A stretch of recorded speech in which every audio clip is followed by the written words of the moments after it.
Selamat bertemu kembali dalam renungan hari ini. Kasih karunia dan damai sejahtera dari Allah Bapa dan Allah Anak dengan pimpinan dari Allah Roh Kudus beserta kita semua. Amin.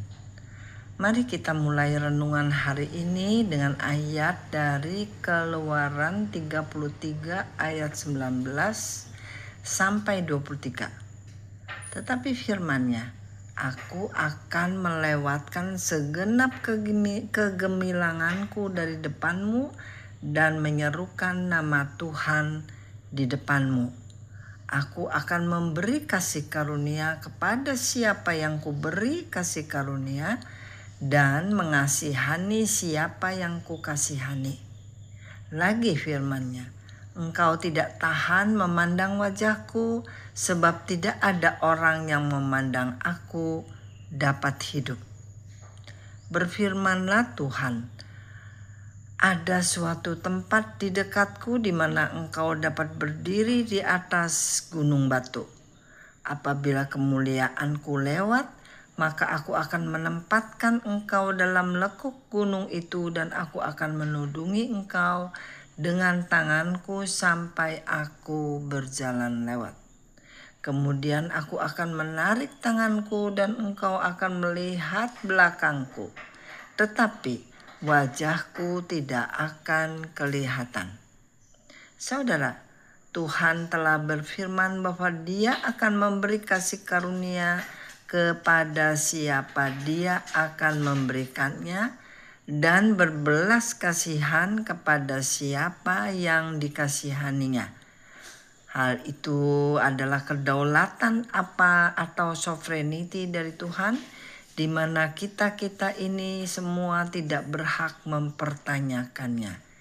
Misal, hak seperti itu di pemerintahan kita adalah hak prerogatif atau hak istimewa seorang presiden. Di zaman Perjanjian Lama, tidak seorang pun dapat bertahan hidup jika melihat muka Tuhan dari depan tanpa selubung. Maka Musa ditaruh oleh Tuhan di lekuk gunung sampai Tuhan berjalan lewat, sehingga hanya nampak belakang Tuhan saja atau bagian punggung. Dari 2 Korintus 3 ayat 15, bahkan sampai pada hari ini setiap mereka membaca kitab Musa, ada selubung yang menutupi hati mereka. Tetapi di Perjanjian Baru, bahkan Allah Anak sudah menjadi manusia dan mati disalib naik ke surga dan Roh Kudus turun, diam di hati setiap orang percaya. Dari Yakobus 14 ayat 20, pada waktu itulah kamu akan tahu bahwa aku di dalam Bapa-Ku dan kamu di dalam aku dan aku di dalam kamu. Kita, saudara-saudara, sebagai anak-anak yang mengikuti Sang Sulung, yaitu adalah Yesus Kristus, akan mengalami semua yang Sang Sulung alami seperti ayat di atas tersebut.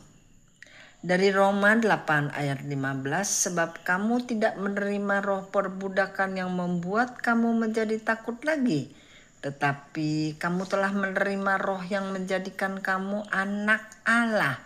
Oleh roh itu kita berseru, ya Aba, ya Bapa.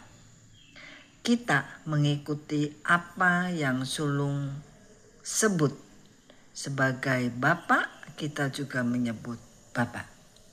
Sejak kita lahir baru, yaitu kita percaya kepada Yesus Kristus, maka kita sudah dipindahkan dari status binasa ke dalam kerajaan Yesus. Maka kita sudah menjadi ciptaan baru yang berubah status dari binasa menjadi orang benar.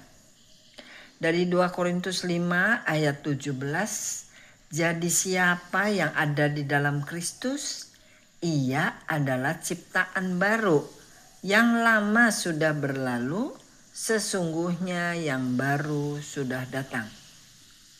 Kita sebagai orang-orang benar di dalam Yesus, saudara, layak dipanggil orang benar. Sesuai dengan firman Tuhan di bawah ini, 2 Korintus 5 ayat 21, dia yang tidak mengenal dosa telah dibuatnya menjadi dosa karena kita, supaya dalam dia kita dibenarkan oleh Allah. Saudara, kita semua adalah pengikut-pengikut Kristus, saudara. Kita ada di dalam dia, berarti kita semua telah menjadi orang yang dibenarkan oleh Allah sesuai dengan ayat di atas.